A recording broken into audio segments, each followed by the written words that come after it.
ধর্মের তত্ত্ব জানি পুরাণ শরীফত করেন যত নির্দিষ্ট থেকে কল্পনা শেষ যন্ত্রণা কর কামানা উদরে উপবনের থেকে রক্ষা করে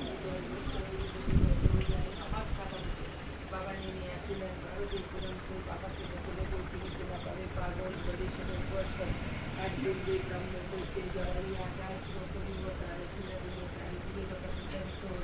দলে দলে ভক্তবৃন্দ আসিতে লাগিল করে আশ্রম ভোরবার দিতে বহু ভক্ত শিষ্যকে তার লাগিল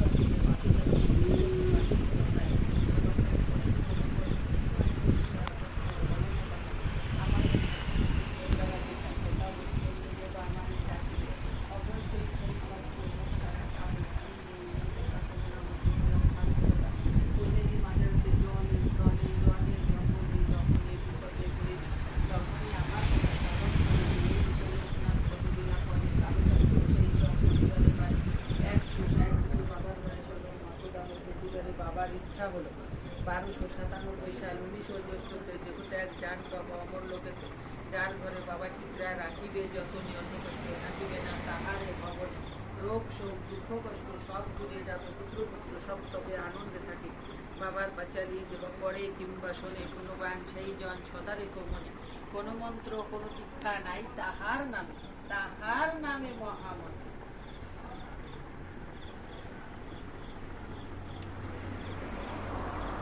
ওদিকটা তো চিনিয়ে ওর সাথে ওদিকটা চিনিয়ে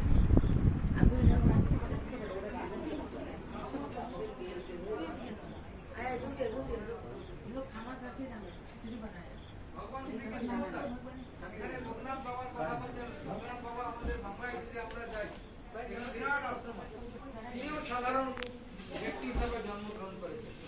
তো এমন একজন ব্যক্তি তারা আচরণে তিনি ভগবান হতে পারেন আর সেই ব্যক্তি তার আচরণেও অসুর হতে পারে, অশুভত ব্যবহার করতে পারে। যেমন আমরা রাম আর রাবণের উদাহরণ দিই।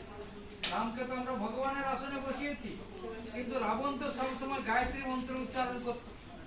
রাম তো সবসময় গায়ত্রী মন্ত্র উচ্চারণ না করলে আর রাবণ অন্ন গ্রহণ করত না, কিন্তু সেই রাবণকে রাম হত্যা করলো। কেন করলো? যখন অধর্মের পথে যেতে গেল।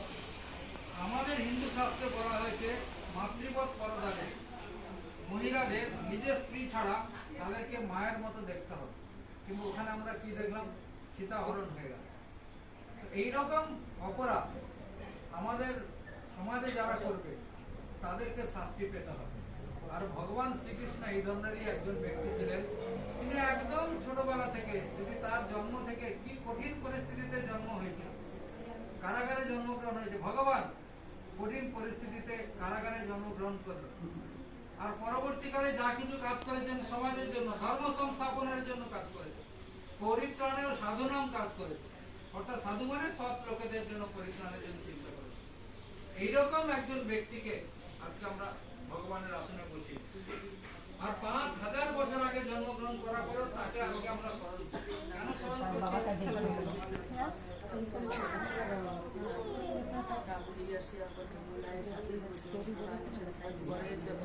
বিশ্ব পরিকল্পনা শেষে অগ্নি থেকে রক্ষা করে বিজয় গোষ্ঠী চমৎকার বাবা চিন্তা না করে পাগল বলে শুধু প্রকাশ করে একদিন ব্রহ্ম কইতেই লড়াইয়ে গায়ত্র করে চারিদিকে আসতে লাগে। অতপরে আশ্রম তার লাগিল আসতে পাপিতা বিগত আসিল তথায় সমাহার করে শিষ্য মনের নিবাসা আমাদের অবশ্যই সেই ভক্ত সারা পাবে। আমি নেই কথা কোনো জলে স্থলে রণে জঙ্গলে যখনই বিপদে পড়িবি তখনই আমার কথা স্মরণ করিবি।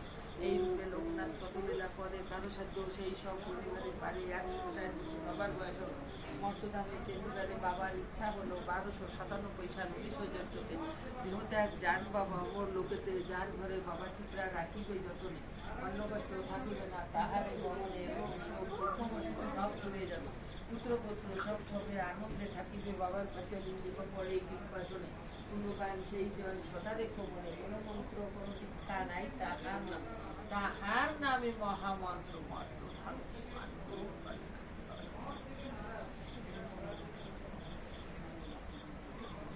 জয় বাবা।